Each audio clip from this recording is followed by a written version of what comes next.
मतराओ, हम बात करेंगे आज मोदी जी और अटल बिहारी वाजपेयी की। ये कंपैरिजन सीरीज है, स्मोकिंग वर्सेस ड्रिंकिंग बहुत अच्छा गया। कल जो औरंगजेब और अकबर का लेक्चर था, किसने बाजी मारी, वो भी बहुत बढ़िया गया। और आज हम बात करेंगे नरेंद्र मोदी और अटल बिहारी वाजपेयी। इससे आपको इतिहास भी पता चलेगा, पॉलिटिक्स भी पता चलेगी और आपको और भी बहुत सारी चीजें पता चलेंगी कि कौन कितना काबिल है। वैसे हम कुछ नहीं है, लेकिन हम एक रिपोर्ट कार्ड तो बना ही सकते हैं, ठीक है। तो बात करेंगे किसने किस पैमाने पे, कौन से पैरामीटर्स पे बाजी मारी। लेकिन उससे पहले कल 12 बजे जरूर जुड़िएगा दोपहर पे, क्योंकि कल हम एलेक्स सर के साथ एक जबरदस्त सेशन लेने वाले हैं। यूपीएससी में क्या क्या सवाल आते हैं, इंपॉर्टेंट जजमेंट्स, एक्ट्स, ये सब हम बात करेंगे। पॉलिटी पे बात करेंगे। रिमाइंडर सेट कर लीजिए दोस्तों, लाइव सेशन होने वाला है, तो आपके सवाल भी हम लेंगे। डिस्क्रिप्शन कमेंट बॉक्स पे लिंक दिया है, ओके। तो ये अच्छी बात नहीं है। अटल बिहारी वाजपेयी की अगर बात करते हैं तो he is one of the best prime minister that India ever had. Atal Bihari Vajpayee ने एक ऐसे एरा में कुर्सी संभाली जब भयानक अनस्टेबिलिटी थी। बीजेपी को शीर्ष तक पहुंचाने वाले अटल बिहारी वाजपेयी। अब की बारी अटल बिहारी, 1996 का नारा। जो भी टॉपिक्स आपको चाहिए, चाहे वो कोई दो चीज हो, चाहे वो दो पर्सनालिटीज हो, चाहे वो दो किताबें हो, आप मुझे डिस्क्रिप्शन और कमेंट बॉक्स, मतलब कमेंट बॉक्स में बताइए। अब आदत होगी डिस्क्रिप्शन भी बोलने की, तो वो मैं कवर करूंगा। तो अटल बिहारी वाजपेयी वो पॉलिटिशियन थे जिन्होंने पॉलिटिक्स के पैमाने ही बदल दिए। राजनीति होती क्या है असली में, वो अटल बिहारी वाजपेयी ने समझाया। नरेंद्र मोदी एक स्टेप आगे ले गए उसको। नरेंद्र मोदी, राजनीति होती तो है बेटा, लेकिन उसको अप्लाई कैसे करना है वो नरेंद्र मोदी जी ने बता दिया। तो नरेंद्र मोदी और अटल बिहारी वाजपेयी में क्या सिमिलैरिटीज थी? सबसे बड़ी सिमिलैरिटीज तो दोनों ही आरएसएस के प्रचारक के रूप में उन्होंने काम किया। अटल बिहारी वाजपेयी की बात करें तो भैया वो 13 दिन की सरकार कोई बोल नहीं सकता। 1984 में खाली बीजेपी को 2 सीटें मिली थी, 2 सीटें। अटल बिहारी वाजपेयी और लाल कृष्ण आडवाणी, 3 बड़े लीडर, अटल बिहारी वाजपेयी, लाल कृष्ण आडवाणी, मुरली मनोहर जोशी। और ऐसा बोला जाता है कि तीनों की ही नरेंद्र मोदी से नहीं बनती थी। और यह बात जग जाहिर है कि अटल बिहारी वाजपेयी और नरेंद्र मोदी के बहुत अच्छे रिश्ते तो नहीं थे, ठीक है। तो जब 1984 में 2 लोकसभा सीट आई थी, तब बोला कि यह पार्टी क्या कर लेगी। 1989 में 84 सीट आई, समझ रहे। 1991 में राम मुद्दे पर 120 सीटें आई। 1996 में 182 सीटें आई, ठीक है, नहीं 161, सॉरी 161। फिर 1998 और 1999 में 182। हालांकि फिर यह आंकड़ा डाउन हुआ जब 2004 में इलेक्शन हुए और 138 के करीब सीटें आई थी, आई गेस, ठीक है, थोड़ा सा चेक कर लीजिएगा। लेकिन उसके बाद 2014 में नरेंद्र मोदी, इससे पहले कभी नहीं हुआ था, 335 सीटें लेके आए थे। तो बात यहां पे यह है कि यहां पे तो रिपोर्ट कार्ड में मार्क्स ज्यादा मिलते हैं नरेंद्र मोदी को, क्योंकि भैया अभी तक बहुमत जो है बीजेपी को कभी भी नहीं मिली थी। और आपको बता दूं कि 1989 के बाद, इनफैक्ट 1991 के बाद, 1991 में 1984 के बाद ये पहली पार्टी थी जिसको जो पूर्ण बहुमत से, और पूर्ण बहुमत के बहुत सारे फायदे भी होते हैं। तो हम सबको पता है अटल बिहारी वाजपेयी की जब 13 दिन की सरकार थी, तो वो जो लोकसभा में 1.5 घंटे का जो उन्होंने भाषण दिया था कि सरकारें आएंगी जाएंगी, लेकिन ये देश रहना चाहिए, ये देश खत्म नहीं होना चाहिए, रोंगटे खड़े कर देने वाला वो भाषण था। अगर अभी तक नहीं देखा है तो उसको जरूर देखो, ठीक है ना।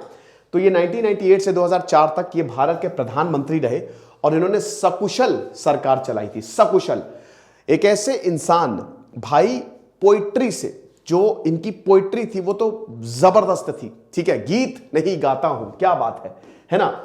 और साथ ही साथ जो ओरेटरी स्किल्स थी, जो बोलते थे, अटल बिहारी वाजपेयी एक ऐसे नेता थे ना, जब वो बोलते थे लगता था वो बोलते ही रहे। ओरेटरी स्किल्स में नरेंद्र मोदी भी बहुत माहिर है और अटल बिहारी वाजपेयी भी बहुत माहिर है। दोनों में एक कॉमन बात है, सिमिलैरिटी है, लेकिन कहीं ना कहीं अटल बिहारी वाजपेयी ओरेटरी स्किल्स पे बाजी मारते हैं, क्योंकि जब वो बोलते थे ना तो सारी पार्टियां ध्वस्त हो जाती थी। अटल बिहारी वाजपेयी शायद इतिहास में एक ऐसे नेता होंगे, अगर भारतीय इतिहास की बात करें, जो सारी पार्टीज को एक साथ, क्या पक्ष क्या विपक्ष, 13 से ज्यादा पार्टी अटल बिहारी वाजपेयी को सपोर्ट करती थी। आपको पता है ये बात? 1999 में सरकार चलाना कितना मुश्किल होता था। कोई प्रॉब्लम करेगा, कोई ये करेगा, कोई वो करेगा, लेकिन सारी पार्टी को भैया सबका साथ सबका विकास यहां पे अटल बिहारी वाजपेयी ने शुरू किया था। ये हिसाब किताब है। तो 2018 1924 से लेकर 2018 तक, तो अटल बिहारी वाजपेयी की बात करें, 25 दिसंबर 1924 में ग्वालियर में इनका जन्म हुआ था। एमपी में ये जन्मे थे। और देखिए, इनके पिताजी भी पोएट थे। शुरुआत इन्होंने आरएसएस, राष्ट्रीय स्वयंसेवक संघ के प्रचारक के रूप में, ये देखिए ये दोनों में सिमिलैरिटी थी, क्योंकि नरेंद्र मोदी जो हैं वो भी एक प्रचारक के रूप में आए, अटल बिहारी वाजपेयी के प्रचारक के रूप में आए। लेकिन यहां पे दोस्तों एक ट्विस्ट है। अटल बिहारी वाजपेयी की जो लाइफ थी वो इतनी स्ट्रगलिंग नहीं थी, क्योंकि जो माहौल था पढ़ाई का वो उनको पैदा होते ही मिला था। ठीक है, एक इंटेलेक्चुअल किस्म के थे। बट नरेंद्र मोदी की लाइफ ज्यादा स्ट्रगलिंग थी। नरेंद्र मोदी का जन्म, उनके पिताजी चाय की दुकान लगाते थे। 6 बच्चों में तीसरे थे वो। मुश्किलात बहुत ज्यादा थी। वार्ड नगर के स्टेशन पर उनकी चाय की दुकान थी, चाय की टपरी थी। तो नरेंद्र मोदी, देखिए नरेंद्र मोदी हमको बहुत बड़ी, आपके उनसे कितने भी आइडियोलॉजिकल डिफरेंस हो, ठीक है, लेकिन एक चीज तो आप मानिए कि एक कोई ये सोच नहीं सकता कि एक अगर इंसान चाय बेच रहा है वो एक दिन देश का प्रधानमंत्री होगा। लेकिन ये भारत की डेमोक्रेसी की खास बात है, भारत के लोकतंत्र की खास बात है कि अगर आपकी जो मेहनत है वो एकदम बढ़िया है और डिटर्मिनेशन है तो आप कुछ भी कर सकते हो। तो अगर नरेंद्र मोदी कर सकते तो कोई भी कर सकता है। तो यहां पे नरेंद्र मोदी को मार्क्स ज्यादा मिलते हैं, क्योंकि उनके जो बैकग्राउंड था उसमें बहुत ज्यादा स्ट्रगल था। एक बात बता दूं कि नरेंद्र मोदी खुद अपने इंटरव्यू में बताते हैं, और ये बात बोलते बोलते इमोशनल हो जाता है, कि मैंने अपनी मां को दूसरों के घरों में बर्तन मांजते हुए देखा है। ठीक है, तो ये हिसाब किताब है। तो आरएसएस दोनों नहीं ज्वाइन किया। नरेंद्र मोदी तो भैया ऐसे थे कि जब ऐसा बोला जाता है, और ऐसा है भी, कि जब उनकी शादी तय हुई तो उन्होंने बोला कि मुझे शादी नहीं करनी, भाग गए वो घर छोड़ के। 2 साल बाद वो आए। स्वामी विवेकानंद और बेंजामिन फ्रैंकलिन का नरेंद्र मोदी पे बहुत ज्यादा असर हुआ। तो जब वो वापस आए तो पूरे ट्रांसफॉर्म्ड, पता नहीं कहां गए, लेकिन उस समय बताया जाता है कि नरेंद्र मोदी ने बहुत ट्रैवल किया था, हिमालय और पता नहीं कहां का, हर जगह गए वो। ठीक है, और उसके बाद जब वो वापस आए तो एकदम ट्रांसफॉर्म्ड। और उसके बाद फिर वो अंकल क्या है, अहमदाबाद गए। अंकल उनके जो थे वो चाय की दुकान वहां पे भी लगाते थे, वहां पे भी चाय की टपरी थी। और देखिए साइकिल पे नरेंद्र मोदी चाय बेचते थे। कितना दिमाग उस समय, सपने कितने बड़े, और पता था, भरोसा था। उन्होंने आरएसएस के ऑफिस के सामने ही चाय की टपरी खोली। तो इससे क्या हुआ कि जितने भी आरएसएस के मेंबर्स आते थे, क्योंकि नरेंद्र मोदी ने भाई बचपन से आरएसएस को ज्वाइन कर लिया था, शुरुआत में दूसरी पंक्ति में ही खड़े होते थे, तो जितने भी आरएसएस के लीडर्स आते थे सब इस बच्चे को पहचान लेते थे। डिस्कशन तो चाय की टपरी पे ही होता है ना, और होता कहां है, और वहां पे आप चमक गए तो बस खेल खत्म। तो वही चीज है। अब अटल बिहारी अगर वाजपेयी की बात करें तो he was the member of the parliament of the Lok Sabha. भाई देखो, भारतीय जनसंघ आज की बीजेपी है। 1947 के बाद 1951 में जब श्याम प्रसाद मुखर्जी का देहांत हुआ, भाई अनशन करते हुए उनकी जान गई, तब भारतीय जनसंघ जो है वो लैमलाइट में आई। अब उसके बाद दीनदयाल उपाध्याय, अटल बिहारी वाजपेयी, ये सब नए चेहरे थे। ठीक है, दीनदयाल उपाध्याय के जाने के बाद उनके ऊपर भी बहुत बड़ी मिस्ट्री है कि वो क्या, किस तरीके से उनकी देहांत हुआ, हत्या हुई। ठीक है, तब हम ये देखते हैं कि यहां पे अटल बिहारी वाजपेयी ने 3 कंस्टिट्यूएंसी से चुनाव लड़ा। ठीक है, जिसमें एक कंस्टिट्यूएंसी लखनऊ से भी हार गए थे, वो एक कंस्टिट्यूएंसी का मैं नाम भूल गया। ठीक है, जिससे वो चुनाव जीते थे। और फिर हम ये देखते हैं कि ही बिकेम दी एमपी। बहुत जल्दी वो भारतीय जनसंघ में आ गए। और क्योंकि स्किल्स उनकी ऐसी थी कि देखिए उस समय पढ़ा लिखा इंसान प्लस इतना शानदार पॉलिटिक्स में पकड़ रखने वाला। शुरुआत में अगर कॉलेज पॉलिटिक्स की भी बात करें ना, तो अटल बिहारी वाजपेयी का कुछ ऐसा रुतबा था कि कोई भी अगर उनके साथ बैठ जाता था ना, तो भाई वो मुरीद हो जाता था। जैसे महात्मा गांधी हर किसी को ट्रांसफॉर्म कर देते थे, वैसे ही अटल बिहारी वाजपेयी का भी कुछ ऐसे हिसाब किताब था। ठीक है, अब देखिए अटल बिहारी वाजपेयी और नरेंद्र मोदी का पॉलिटिकल स्ट्रगल काफी हद तक सिमिलर है। हालांकि नरेंद्र मोदी का पॉलिटिकल स्ट्रगल थोड़ा सा ज्यादा है। अटल बिहारी वाजपेयी क्योंकि आर्ट ऑफ कन्विंसिंग थी उनमें। अब अगर हम उनकी बात करते हैं अटल बिहारी वाजपेयी की, भैया 1984 में तो खाली बीजेपी को 2 सीटें मिली। उससे पहले जब भाई 1975 अगर इंदिरा गांधी इमरजेंसी नहीं लगाती तो शायद अटल बिहारी वाजपेयी कभी प्रधानमंत्री ना होते और कभी बीजेपी का इतना बड़ा राइज नहीं होता। इमरजेंसी के बाद 1977 में जब जनता पार्टी बनी, मोरारजी देसाई प्रधानमंत्री बने, तब जाके अटल बिहारी वाजपेयी को मिनिस्ट्री ऑफ एक्सटर्नल अफेयर्स दिया गया, फॉरेन मिनिस्ट्री। लेकिन उसके बाद 1979 में सब कोलैप्स कर गया। ठीक है, जनता पार्टी फिर जब इलेक्शन हुआ 1980 में, तब तो गई जनता पार्टी। फिर 1984 में जब इलेक्शन हुए तो खाली 2 सीटें मिली थी, बहुत कम, सिर्फ 2 सीटें यहां पे बीजेपी को मिली थी। और उसके बाद जब राम मंदिर का मुद्दा उठा, राम मंदिर भाई लाठी डंडा खाएंगे, मंदिर वहीं बनाएंगे, वहां पे लाल कृष्ण आडवाणी जो है, और एक चीज और आपको बता दूं कि अटल बिहारी वाजपेयी से ज्यादा पॉपुलर नहीं, लाल कृष्ण आडवाणी जो है वो संघ में ज्यादा पॉपुलर थे। लाल कृष्ण आडवाणी जो है वो अध्यक्ष, और प्लस उनको जो है वो ज्यादा फेवरिज्म था कि यही, लेकिन एलके आडवाणी बहुत ही इंटेलिजेंट नेता थे। उनको पता था कि मेरे पास जन सहयोग नहीं है, फिर मैं भाई सिंधी, थोड़ा सा ये था कि भाई कहीं ना कहीं हम कम है, तो इसकी वजह से अटल बिहारी वाजपेयी को आगे बनाओ। आपको बता दूं कि जब लाल कृष्ण आडवाणी ने अटल बिहारी वाजपेयी को प्राइम मिनिस्टर कैंडिडेट के लिए और अध्यक्ष के लिए नॉमिनेट किया, तो अटल बिहारी वाजपेयी भी परेशान कि भाई ये तो मतलब उन्होंने मंच से ही लाल कृष्ण आडवाणी से बोल दिया था, लाल कृष्ण आडवाणी ने बोल दिया था कि अब आपके नेता जो हैं वो अटल बिहारी होंगे, अब की बारी अटल बिहारी। तो अटल बिहारी जब वो नीचे उतरे, लाल कृष्ण आडवाणी, अटल बिहारी बोला भाई ये क्या कर दिया, बोला कि अगर मैं तुमसे ऐसे बोलता तो तुम मानते ही नहीं। ये रिलेशन था लाल कृष्ण आडवाणी और अटल बिहारी वाजपेयी में, बहुत घनिष्ठ मित्र, भाई की तरह थे, ठीक है। अच्छा, अब इसी दौरान जो है नरेंद्र मोदी का भी उदय हो रहा था। यस, नरेंद्र मोदी गुजरात में, भैया 1989 की बात है ये, पैरेलली देखते चलिए। अटल बिहारी वाजपेयी जो है, इधर जो है वो सत्ता की लड़ाई, केंद्र में कौन आएगा, किसकी सत्ता बनेगी, और उधर अगर बात करें तो नरेंद्र मोदी जो है वो तैयार हो रहे हैं। कैसे तैयार हो रहे हैं भैया, रथ यात्रा निकाली थी राम मंदिर के लिए, ठीक है। रथ यात्रा लाल कृष्ण आडवाणी ने निकाली। रथ यात्रा के पहले सारथी कौन थे, नरेंद्र मोदी। गुजरात में जब एंटर हुई, हर जगह प्रॉब्लम हुई, जहां जहां से भी रथ यात्रा गई, भाई पूरा का पूरा रूट था, अल्टीमेटली लास्ट अयोध्या जाना था, तो जहां से भी रथ यात्रा गई वहां पे दिक्कतें हुई, मतलब थोड़े कम्युनल टेंशंस हुए, एक्सेप्ट गुजरात। एक बहुत बड़ा किस्सा कहा जाता है कि जब नरेंद्र मोदी को पूरा दारोमदार दिया गया, तो गुजरात में नरेंद्र मोदी ने भाई बाजी मार ली, और वहां से बीजेपी के टॉप स्टार हो गए कि भैया गुजरात में ये लड़का जो है वो कमाल करेगा। तो हुआ क्या कि जब नरेंद्र मोदी को ये सब कुछ दिया, तो उनको घूमने फिरने का बहुत शौक था, तो शाम को वो घूमने निकल जाया करते थे। तो अब मुरली मनोहर जोशी बहुत शीर्ष के नेता, तो भाई वो एक बार क्या हुआ कि रात में उन्होंने डिनर कि चलो सब लोग डिनर करेंगे, सारे कार्यकर्ता को बुलाओ। नरेंद्र मोदी शाम को गायब। तो नरेंद्र मोदी जब वापस आए तो बड़ी डांट लगाई यहाँ पे मुरली मनोहर जोशी ने कि क्या है, मतलब क्या भैया, किधर, कहां घूम रहे हो, है कहां पे, कहां खाने चले गए, सबको साथ में मिलकर खाना है, बहुत डांट लगाई। तो ऐसा बोला जाता कि वहीं से ही थोड़े रिश्ते जो है मुरली मनोहर जोशी से अच्छे नहीं थे, बट मुरली मनोहर जोशी को बहुत बड़ा श्रेय जाता है क्योंकि उन्होंने नरेंद्र मोदी को भाई प्रेस से उन्होंने तो इंट्रोड्यूस करवाया था, बहुत तारीफ भी करते थे कि ये जो लड़का है ना, यही गुजरात का भविष्य है ना। तो ये हिसाब किताब था। तो ये जो गुजरात में यात्रा बहुत बढ़िया तरीके से इन्होंने ऑर्गेनाइज करवाई, मजा आ गई, ठीक है, ये हुआ। अब 1991 आता है दोस्तों। 1991 में अगेन पीवी नरसिम्हा राव की सरकार। अटल बिहारी वाजपेयी को मैन ऑफ डिसेंसी बोला जाता था कि बहुत ही डिसेंट थे ये, है ना, बोलचाल एक तो बहुत ही नर्म, और एक कहता है ना कि एक ऐसा इंसान जो जिसपे कोई दाग नहीं, है ना। अब हम ये देखते हैं कि 1996 में बहुत बड़ा मौका आया जब बीजेपी को, भारतीय जनता पार्टी को बहुत बड़ा बहुमत मिला। बहुत जल्द ये बीजेपी को पता चल गया था कि देखिए राम मंदिर पे हम अगर इतना कम्युनल स्टांस दिखाएंगे तो बहुत बड़ी दिक्कत हो जाएगी। तो फिर वो सबकी बातें करने लगे। कांग्रेस का भी हिसाब कितना बड़ा गड़बड़ था, ठीक है। तो 1996 में हम सबको पता है भैया ये आए अटल बिहारी वाजपेयी, भैया सरकार बनाने में कामयाब हो गए, बट सबसे ज्यादा सीटें मिली थी इनको 161। 13 दिन का वक्त दिया था उस समय शंकर दयाल शर्मा ने कि सरकार बना लो अपनी, प्रेसिडेंट जो थे। उनको पता था कोई पार्टी सपोर्ट करेगी नहीं। कांग्रेस का रिकॉर्ड ऐसा था कि वो किसको, कांग्रेस तो ऐसा थी ना कि कांग्रेस कहती थी हाँ सपोर्ट ले जाओ, फिर बाद में सपोर्ट ही खींच लेती थी। वो वही फिर पता था कि अटल बिहारी वाजपेयी, बट फिर भी उन्होंने ये रिस्क लेके, देखिए ये अब यही होता है, यही नरेंद्र मोदी में भी खासियत है, ये सिमिलैरिटी है कि पब्लिक इमेज को ही चेंज कर दिया। भाई आप हारे हो लेकिन आप बाजीगर हो, हार के जीतने वाले को बाजीगर कहते हैं। अटल बिहारी वाजपेयी को पता था कि सरकार तो जाएगी 1900, कोई ताकत नहीं बचा सकती, लेकिन बेटा जब अगला इलेक्शन होगा ना तो यही लोग जो है भर भर के बीजेपी को वोट देंगे, क्योंकि इमेज क्या जा रही है कि एक इंसान ने, मालूम था वो हारेंगे बट स्टिल सरकार बना के उन्होंने लात मार दी पोस्ट को। ये हिसाब किताब हुआ।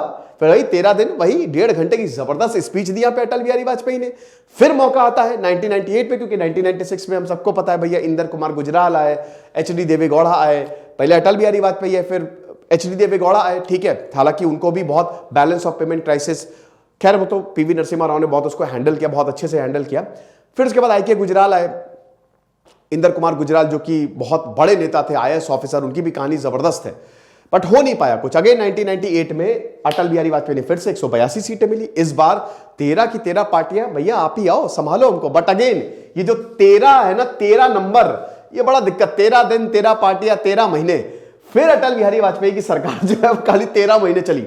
और उस समय सुब्रमण्यम स्वामी, देखिए सुब्रमण्यम स्वामी जो थे ना, आज तो बीजेपी में, लेकिन उस समय कांग्रेस में थे। और सुब्रमण्यम स्वामी ने उस समय बीजेपी की नैया डुबोई थी। 1998 में जब अटल बिहारी वाजपेयी की सरकार बनी, 1998 में जब अटल बिहारी वाजपेयी की सरकार बनी, तो एक चाय पार्टी दी थी यहां पे। उसमें AIDMK की लीडर जयललिता भी आई थी और उन्होंने सपोर्ट खींच लिया था। ठीक है, यूनिफॉर्म सिविल कोड 370। अटल बिहारी वाजपेयी में एक बहुत बड़ी बात यह थी कि वो, और जो इसमें अटल बिहारी वाजपेयी को ज्यादा मार्क्स मिलते कि वो सारी पार्टियों को साथ में लेके चलते थे। सारी पार्टियों को साथ में लेके चलते थे। ठीक है, और अगर कोई भी पार्टी प्रॉब्लम में है, उनको दिक्कत है, तो उसकी पार्टी का भी वो समर्थन करते थे। अब इसका हमको 2002 जब 2002 में दंगे हुए, ठीक है, गुजरात में, तो अटल बिहारी वाजपेयी ने साफ बोल दिया था, भाई वो फेमस, वो तो ऑन रिकॉर्ड है कि जब अटल बिहारी वाजपेयी और नरेंद्र मोदी प्रेस पे बैठे हुए थे और सीधा सीधा अटल बिहारी वाजपेयी ने बोला कि नरेंद्र मोदी को राजधर्म निभाना चाहिए, तो बगल में नरेंद्र मोदी बैठे थे और उन्होंने बोला वही निभा रहे हैं साहब, थोड़ा सा तलखियां साफ हो गई। ठीक है, अटल बिहारी वाजपेयी नहीं चाहते थे कि नरेंद्र मोदी चीफ मिनिस्टर रहे। वो एकदम चाहते थे कि नरेंद्र मोदी इस इवेंट के बाद इस्तीफा दें, चाहे जो हो जाए। गोवा में कार्यकारिणी बैठक हुई थी, जिसमें प्लेन में लाल कृष्ण अडवाणी, अटल बिहारी वाजपेयी बैठे हुए थे। अटल बिहारी वाजपेयी जब बाहर भी गए थे, फॉरेन दौरे पे भी गए थे, तब भी वहां पे लाल कृष्ण अडवाणी को यह बोला था कि आप नरेंद्र मोदी को हटा देना, बट वो सुलझाने में नाकामयाब हुए। नरेंद्र मोदी अगेन, दिमाग बहुत चलता था उनका, अभी भी चलता है, उन्होंने ये बात भांप ली। अब नरेंद्र मोदी ने क्या किया ना कि देखिए, इधर हम देख रहे हैं, थोड़ा सा मैं फ्लैशबैक में ले जाता हूं। 1998 में क्या हो रहा है यहां पे? 1998 में हो ये रहा है कि अटल बिहारी वाजपेयी सत्ता के लिए स्ट्रगल कर रहे हैं। अब नरेंद्र मोदी उधर गुजरात की सत्ता के लिए स्ट्रगल कर रहे हैं। केशु भाई पटेल और शंकर सिंह वाघेला, ये दो बहुत बड़े लीडर थे गुजरात के, यही चीफ मिनिस्टर बनते थे। जब 1998 में जब पूरी सत्ता यहां पे बीजेपी को मिली गुजरात की, तो चीफ मिनिस्टर कौन बनेगा? अब देखिए, दोनों में से कोई भी चीफ मिनिस्टर बने, भले केशु भाई पटेल ही थे, लेकिन कोई भी चीफ मिनिस्टर बने, लेकिन शंकर सिंह वाघेला ने विद्रोह कर दिया था कि भाई मैं भी सीनियर हूं। लेकिन एक सबसे बड़ी दिक्कत यह थी, नरेंद्र मोदी, तब दोनों ने बोला कि भैया इसको पहले दिल्ली में भेजो। तो दिल्ली में भेजा जनरल सेक्रेटरी बना के, नरेंद्र मोदी को गुजरात से ही हटा दिया कि यह बहुत बड़ा खतरा है हमारे लिए। अब देखिए नरेंद्र मोदी कितना जरूरी है, वो पूरी पार्टी को अपने फेवर में करके चले गए थे। आपको पता है, कार्यकर्ता मतलब ऊपर से लेके नीचे तक हर कोई नरेंद्र मोदी के सपोर्ट में था।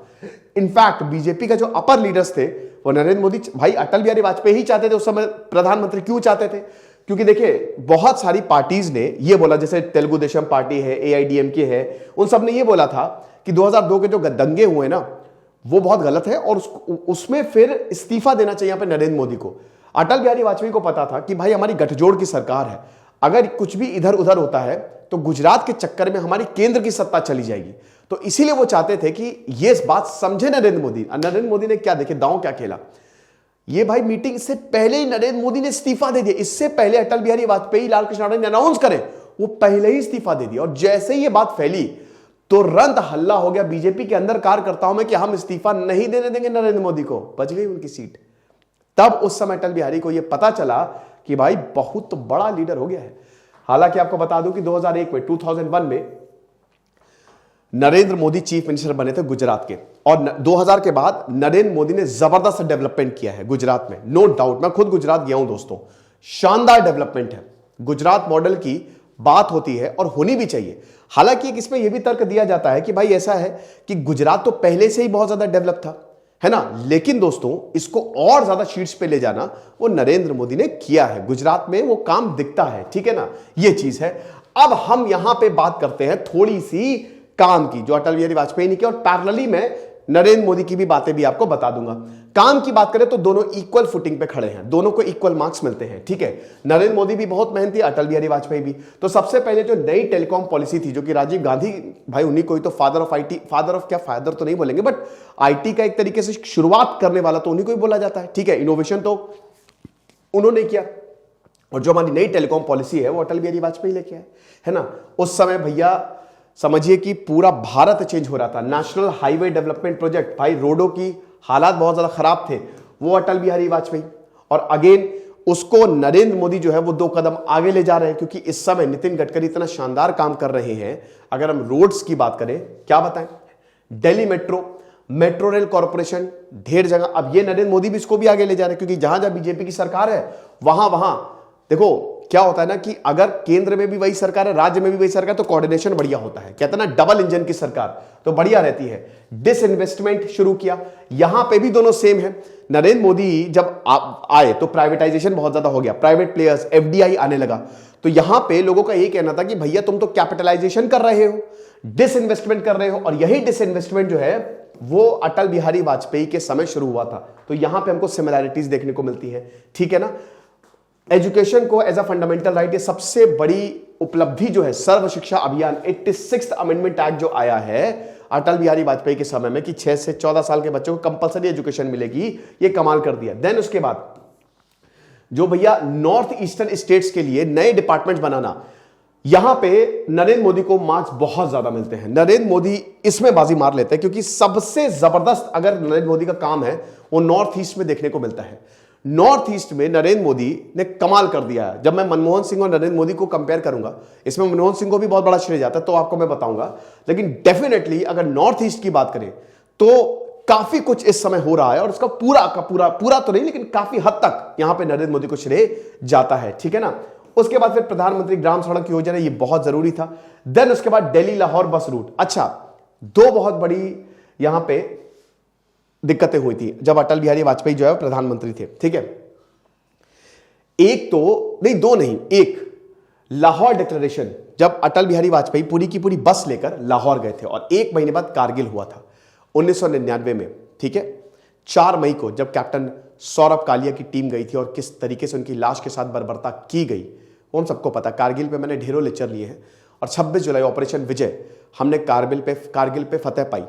मैं अभी एक इंटरव्यू देख रहा था, तो उसमें पाकिस्तानी लीडर से एक पत्रकार बहुत अच्छा सवाल करता है कि आप एक बात बताइए, आप बोलते हो भारत की गलती है, आप एक बात बताओ कि जब अटल बिहारी वाजपेयी आए तब 1 महीने बाद आपने कारगिल कर दिया, जब नरेंद्र मोदी आए तब 1 महीने बाद आपने पुलवामा कर दिया, तो आप एक बात बताइए, रिश्ते तो आप बिगाड़ रहे हो, पाकिस्तान बिगाड़ रहा है, यहां तो रिश्ते ठीक करने की बात हो रही है, तो आप चाहते क्या हो?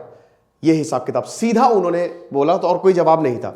तो ये जो कारगिल वॉर था ये भी अटल बिहारी वाजपेयी के समय हुआ था। लाहौर, एक सबसे बड़ी उपलब्धि, भारत न्यूक्लियर पावर अटल बिहारी वाजपेयी के समय बढ़ा, इसमें अटल बिहारी वाजपेयी को ज्यादा मार्क्स है। न्यूक्लियर पावर, भाई हमने 1974 में ऑपरेशन लाफिंग बुद्धा किया, लेकिन ऑपरेशन लाफिंग बुद्धा जो है वो सक्सेसफुल रहा, बट उसके बाद हमने कोई न्यूक्लियर टेस्ट नहीं किया। फिर 1998 में पोखरण को जो टेस्ट था, आपको पता है ना कि उस समय जो अमेरिका ने सैटेलाइट्स लगा रखी थी, ठीक है, तो साइकिल्स में, ठीक है, डाले में भर भर के मटेरियल गया है न्यूक्लियर का, ताकि अमेरिका देख ना ले, और छुप के हमने न्यूक्लियर टेस्ट किया और भारत एक न्यूक्लियर पावर हो गया। सबने सैंक्शंस लगाए, फ्रांस और रशिया ने इसका समर्थन किया, बाकी सबने सैंक्शंस लगा दिए, ठीक है। और उस समय अटल बिहारी वाजपेयी, बिल क्लिंटन का फोन आता अटल बिहारी वाजपेयी को, ये कर देंगे, वो कर देंगे, फलाना निकाल देंगे तुमको, तुम्हारे देश को आइसोलेट कर देंगे। अटल बिहारी वाजपेयी ने बोला बोलते रहो, जो करना है कर लो, हम यहीं पे हैं, ठीक है, यहीं पे बैठे हुए हैं, कर लो, ठीक है, बाय बाय। उसके बाद फिर हाथ रखा कंधे पे भारत के, अमेरिका ने कि ठीक है चलो, अच्छा तुमने न्यूक्लियर टेस्ट कर लिया है, बट तुम्हारी एक प्रॉपर डॉक्ट्रिन होनी चाहिए। तो फिर भारत ने न्यूक्लियर डॉक्ट्रिन बनाई, और उसके कुछ ही दिन बाद पाकिस्तान ने भी टेस्ट कर लिया, और पाकिस्तान के अभी तक कोई न्यूक्लियर डॉक्ट्रिन है नहीं, ठीक है। तो ये जो प्रधानमंत्री का टेन्योर था, जबरदस्त अचीवमेंट रहे हैं यहां पे अटल बिहारी वाजपेयी की, गोल्डन क्वाड्रिलेटरल। और इसी में ही आपको बता दूं कि अगर स्कीम्स की बात करें तो स्कीम्स में नरेंद्र मोदी को ज्यादा मार्क्स मिलते हैं, ठीक है, क्योंकि ढेरों स्कीम्स जो है वो नरेंद्र मोदी ने लॉन्च करके रखी है, स्पेशली स्वच्छ भारत अभियान। ये एक एटीट्यूड में ही आना कि भाई स्वच्छता बहुत ज्यादा जरूरी है, वो लॉन्च किया। उज्ज्वला स्कीम एक बहुत बड़ी सक्सेसफुल हुई, ठीक है।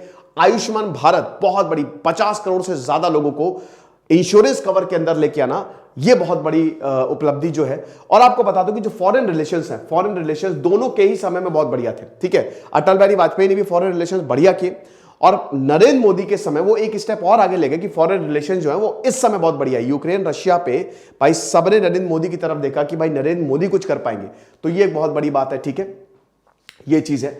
और भारत रत्न 2015 में मिला। देखिए अवार्ड्स के मामले में तो डेफिनेटली अटल बिहारी वाजपेयी। पद्म भूषण और पद्म विभूषण, हम सबको पता है कि सबसे ऊपर भारत रत्न, देन पद्म विभूषण आता है एंड देन पद्म भूषण आता है। और हम सब फिर 16 अगस्त 2018 में अटल बिहारी वाजपेयी का देहांत हुआ। उस समय नरेंद्र मोदी भी उनसे मिलने गए थे। तो ये जो पोखरण टेस्ट था, ठीक है, ये इसने हमको न्यूक्लियर पावर बना दिया। और ये कमाल उस समय, क्योंकि बड़ा प्रेशर था, क्या कर सकते हैं क्या नहीं कर सकते हैं, ये हिसाब किताब, ठीक है। इस पर बहुत अच्छी मूवी भी बनी है, वो जॉन अब्राहम की नहीं है। चलो आगे देखते हैं। तो नरेंद्र मोदी के बारे में तो मैंने आपको बता ही दिया सब। अच्छा, 2014 में जब इनकी पार्टी आई, अच्छा ये बहुत बड़ी बात है, नरेंद्र मोदी में सबसे खास बात यह है कि उनमें सारे प्रधानमंत्रियों का ब्लेंड देखने को मिलता है, ठीक है। उसमें उनमें जो है, जैसे नरेंद्र मोदी खुद ही करेंगे, मतलब उनका डिसीजन फाइनल रहता है। उनके जीएसटी, भाई देखो जीएसटी शुरुआत में तो बड़ी दिक्कत कर रहा था, लेकिन अब जीएसटी से इतना भर भर के लाभ हो रहा है। सरकार बहुत पैसा कमा रही है जीएसटी से, आपको पता है, बहुत ज्यादा पैसा कमा रही है। शुरुआत में बहुत प्रॉब्लम हुई थी, सिस्टम समझने में ही प्रॉब्लम हो गई। इसमें जैसे बहुत सारे दुकानदार थे, वो टैक्स नहीं भरते थे, ठीक है, खूब टैक्स की चोरी। अब जीएसटी के अंदर आ गए वो, और धर धर के रेड मार रही है यहाँ पे जो सरकार है। तो आप ये जीएसटी से, लेकिन डीमोनेटाइजेशन, दो सबसे बड़े डिसीजन जो रहे, डीमोनेटाइजेशन एक बहुत ही ड्रास्टिक कदम था, ठीक है, अटल ये नरेंद्र मोदी का। नरेंद्र मोदी के समय कम्युनैलिटी, जो ये कम्युनल टेंशन है वो ज्यादा बढ़ी, ठीक है, कम्युनल टेंशन काफी ज्यादा बढ़ी भाई। एनआरसी सीएए वाला हिसाब किताब जो रहा वो रहा। इसमें अटल बिहारी वाजपेयी को ज्यादा मार्क्स दिए जाएंगे, क्योंकि कम्युनल टेंशन अटल बिहारी वाजपेयी के समय थी ही नहीं, है ना। लेकिन नरेंद्र मोदी के समय कम्युनल टेंशन काफी ज्यादा रही हैं। आंदोलन ज्यादा हुए, आंदोलन बहुत ज्यादा हुए। सबसे बड़ा तो भाई किसान आंदोलन, किसान आंदोलन जो फार्मर आंदोलन था, फार्मर प्रोटेस्ट था, वो बहुत ज्यादा। फिर उसके बाद फाइनली सरकार को झुकना भी पड़ा, ठीक है। तो उसमें भी अटल बिहारी वाजपेयी को ज्यादा मार्क्स मिलते हैं, ये चीज है, ठीक है। डिप्लोमेसी में नरेंद्र मोदी बाजी मारते हैं, नो डाउट बाजी मारते हैं, ठीक है, बहुत ही नाप तोल के ये बात कहते हैं, ठीक है। ये इनकी माता जी हैं, और अभी आपको पता ही है कि इनका भी जो है इनका देहांत हुआ। और परिवार से ज्यादा बाद में तो कुछ था नहीं, मतलब एक तरीके से इनके भाई बताते कि अब खाली वो माता जी से मिलने आते थे, बाकी तो परिवार को उन्होंने बहुत पहले ही छोड़ दिया था। तो ये डिग्री ये सब तो बता ही दिया हूं, इसमें तो ज्यादा ये चीजें नहीं है। आगे देखते हैं कि आगे और क्या क्या पॉइंट्स जो हैं वो हैं। तो सोशल मीडिया, एक चीज और है कि मोदी जी जो है वो आम लोगों से बहुत जल्दी कनेक्ट करते हैं। अटल बिहारी वाजपेयी भी कनेक्ट करते थे, लेकिन इतना नहीं। इसमें मोदी जी को ज्यादा मार्क्स मिलते हैं। वो आम लोगों से, वो आपको पबजी खेलते हुए दिख जाएंगे, वो आपको डांस करते हुए दिख जाएंगे, वो आपको ड्रम बजाते हुए दिख जाएंगे, ठीक है। तो यहां पे जो नरेंद्र मोदी जी है ना, पब्लिक सेंटिमेंट इसीलिए बहुत ज्यादा रहता है। पब्लिक का एक और सबसे बड़ी बात जो नरेंद्र मोदी की लगती है, द आर्ट ऑफ साइलेंस। कितना भी आप गालियां देते हो नरेंद्र मोदी को, वो बोलते ही नहीं, वो शांत रहते हैं। तो पब्लिक में ये इमेज बनती है कि देखो ये होता है नेता, ठीक है। आप कितना भी कुछ भी बोल लो, है ना, ये चीज है। सोशल मीडिया का यूज, टेक्नोलॉजी, सिटीजन से कनेक्ट होना और अपनी पॉलिसीज को प्रमोट करने के लिए बहुत बढ़िया। ट्विटर और फेसबुक आज के नए जमाने के टूल्स हैं, तो इसमें बहुत ज्यादा एक्टिव रहते हैं। और जैसा कि हमने बताया कि इसमें भारत के जो नेबरहुड, भारत के पड़ोसियों से भी जो रिश्ते हैं वो बहुत अच्छे हुए हैं। कंपैरेटिव एनालिसिस और डिफरेंस तो मैंने वैसे आपको बता ही दिया, बट फिर भी चलिए हम पीपीटी के हिसाब से एक बार देख लेते हैं, ठीक है। तो अटल बिहारी वाजपेयी और नरेंद्र मोदी दोनों की बात करें, तो अगर प्राइम मिनिस्टर टेन्योर की बात करें तो नरेंद्र मोदी इसमें जीतते हैं भाई। वो दो लगातार, भाई अब तो 10 साल होने आए हैं, है ना। और अटल बिहारी वाजपेयी जो थे वो ज्यादा समय के लिए नहीं थे, ठीक है, वो 6 साल के लिए लगभग थे, है ना। तो ये हिसाब किताब है। और आपको बता दूं कि both Vajpayee and Modi are considered influential leaders in the BJP and have a significant impact on Indian politics, okay, ये चीज है। देन उसके बाद दोनों ही जो है वो बीजेपी के लीडर्स थे, आरएसएस से ही दोनों ने अपना करियर जो है वो शुरू किया था। और वाजपेयी जो है it is regarded as the most charismatic and popular leader and often referred as the father of Indian telecom revolution. भाई उस समय जो इकोनॉमी खोली थी, जितनी भी टेलीकॉम, भाई वोडा हो गया, रिलायंस उस समय, ठीक है, तो उसमें अटल बिहारी वाजपेयी का बहुत बड़ा रोल था। फिर जो गोल्डन क्वाड्रिलेटरल प्रोजेक्ट है वो अटल बिहारी वाजपेयी ने उसको किया था, ठीक है। बहुत समय पे, मतलब बहुत इंस्टेंस हमको देखते हैं जब ऐसी मुलाकात हमको देखने को मिलती है। देन उसके बाद अगर हम मोदी जी की बात करते हैं तो डिजिटल इंडिया हो गया, मेक इन इंडिया हो गया, स्कीम्स ज्यादा नरेंद्र मोदी ने लॉन्च की है, ठीक है। आते ही प्रधानमंत्री जन धन योजना, उसके बाद फिर आपका ये जो स्वच्छ भारत अभियान जो कि बहुत जबरदस्त है, उज्ज्वला स्कीम सरकार की सबसे successful scheme, housing for all, affordable housing for all. Then ये चीज नरेंद्र मोदी, एक और चीज है उनमें कि बहुत अपनी जो पॉलिसीज है उनको वो जनता तक पहुंचा देते हैं, है ना। लेकिन पार्टीज को लेने में साथ में ले चलने में जो कोलिशन है उसमें जो श्रेय है वो अटल बिहारी वाजपेयी को जाता है। कहीं ना कहीं नरेंद्र मोदी से पॉलिटिकल पार्टीज खफा रहती है, उनका सीधा है नरेंद्र मोदी का, भाई ये करूंगा, जो करना है कर लो, यही मेरा डिसीजन है ना, ये चीज है। तो both leaders are considered to be powerful editors and have played a significant in shaping the ideological direction of the BJP. इस समय तो बीजेपी जीती रही है ना, ये हिसाब किताब है। सिमिलैरिटीज बताई दी है मैंने, ठीक है, दोनों ही प्रधानमंत्री रहे, दोनों ही स्ट्रॉन्ग लीडर्स थे। अब इसको तो दोबारा मैं ज्यादा रिपीट नहीं करूंगा क्या बात है। तो ये लेक्चर था, आई होप आपको समझ में आया होगा। कल संडे को जरूर जुड़िएगा और बताइए क्या क्या आपको चाहिए, डिफरेंस, कंपैरिजन, मुझे कमेंट बॉक्स में बताइए किन पर्सनालिटीज पे मैं लेके आऊं, किन चीजों पे मैं लेके आऊं कंपैरिजन, डिफरेंस। ये सीरीज जो है ये आगे चलती रहेगी। जैसे सिद्धांत अग्निहोत्री साइनिंग ऑफ।